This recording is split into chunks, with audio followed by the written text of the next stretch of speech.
So it's been more or less established that the best pro hockey league outside of the NHL is the Russian KHL, due to its quality of competition. And the early years of the KHL had a lot of movement with new teams entering and other teams being transferred elsewhere, so there were some growing pains early on, you could say.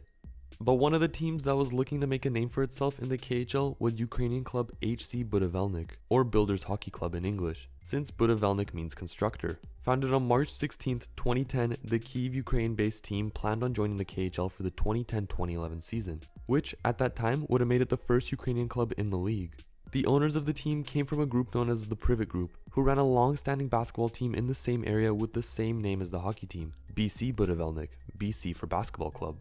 The ownership group of this team was very proud of their Ukrainian heritage, and they signed a letter of intent to the KHL to join the league on March 16, 2010, in hopes of creating a major team made up of Ukraine's top hockey professionals.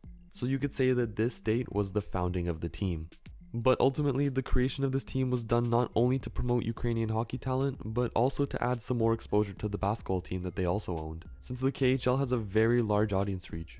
And to start off this top Ukrainian team, Budivelnyk hired Russian GM Oleg Kupryanov and Czech head coach Josef Yandic. So they weren't going for the Ukrainian route right away, I guess. While building a Ukrainian ice hockey roster is very experimental, that wasn't one of the only things that the builders were experimenting with. The KHL actually planned on using the team to experiment with NHL rink sizes in Europe, since European rinks are larger, so they wanted Budivelnyk to have a smaller rink than the other KHL teams. However, while things were moving on and the team had its ownership group letter of intent to join the KHL, colors and branding, players, and even members of a head office, on June 24th, 2010, just 101 days since the announcement to join the KHL, HC Budivelnyk announced that it was postponing the team's KHL debut until a further notice. That date would not be named, and unfortunately, that date also never came.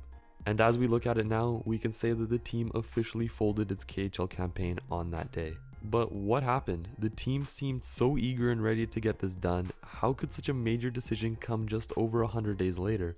Well, the major one is that the team didn't have a venue ready that could host a hockey game.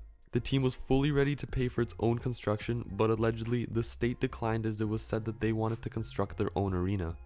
The team also requested to be able to fund the state-owned arena to help pay for their future lease, but that was also declined. This meant that if the team were to be put together, they'd have to either wait until the new stadium was constructed, which the completion date for was unknown, or play in another arena in another city, in regions like Siberia or Dnepr, which the team stated wouldn't be fair for their fans since this was supposed to be a team for Kyiv.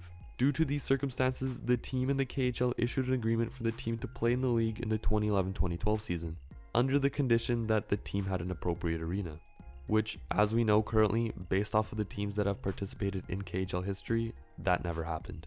The team also had to relinquish any players that they had signed up to this point for their roster, forcing them to re-enter free agency. And after the date of June 24th, 2010, on an indefinite hold, HC Budivelnyk was never heard of again in the top tier of the hockey world. While it is really sad that government intervention prevented a franchise from operating, it is kind of ironic how a team called the Builders was forced to fold due to not having a facility built. And that's more or less the history of the Builders. I hope you liked the video, and I'll see you in the next one.